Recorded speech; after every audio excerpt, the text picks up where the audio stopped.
किस्मत बदली श्याम जी हारी भी बदले ने तन घनारी किस्मत बदली वो बाबा हारी भी बदले ने हारी भी बदले ने।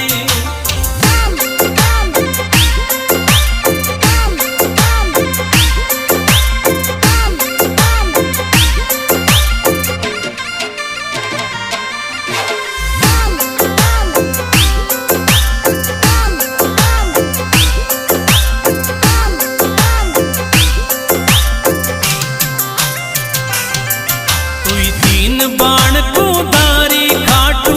नगरी में बुला ले कोई 3 बाण को दारी खाटू नगरी में बुला ले मारा श्याम